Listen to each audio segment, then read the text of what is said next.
Hello, I'm Derek John Johnson. Today's video, I decided to change to a little bit of a different location for a change.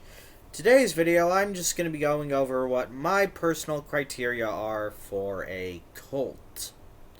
Now, keep in mind, this is just my personal view. I'm not an expert. I just have a little bit of experience with cult-like groups. Criteria 1, they have to have a leader or an ideology. They are outside of the normal perimeters for what they are, that they are absolutely loyal to. This ideology can be somewhat based in truth, but it also has to be outside of the normal perimeters or outside of reality. A good example of this is anti-vaxxer ideology. Their beliefs are basically rooted in vaccines being this horrible, evil thing that will kill you and your family.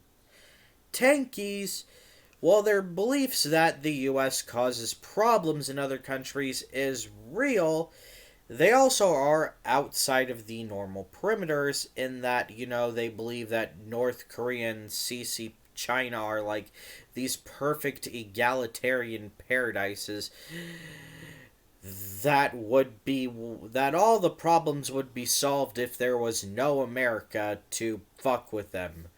While I will and them that some of the problems may be solved, to believe that there's no political corruption in these places is idiotic, to say the least. Second criteria is basically there has to be 5 or more members. And look, the reason I just chose 5 is because that seemed like a good cutoff number. Basically, it has to be more than 1 or 2 people, because 1 or 2 people with weird beliefs are just 1 or 2 people with weird beliefs. Yes, they can eventually go on to create a cult by gaining more followers, but there still has to be more than 1 or 2. Criteria 3. They have to check at least an 8 on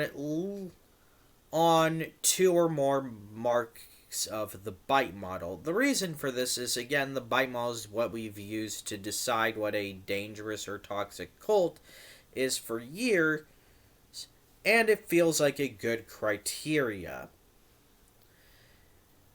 And an 8 or more would be a high enough mark to at least cause some worry, in my personal view. And criteria number 4, it has to have some way of spreading cult doctrine. The reason for this is cults' main jobs usually are always to recruit. They always want to bring in more members to the ideology. And the easiest way for this is to have some way to recruit.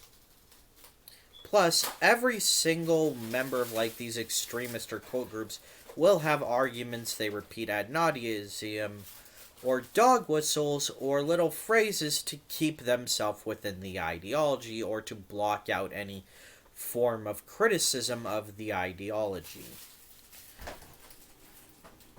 That's the video for today. Remember, that was just my view, and bye.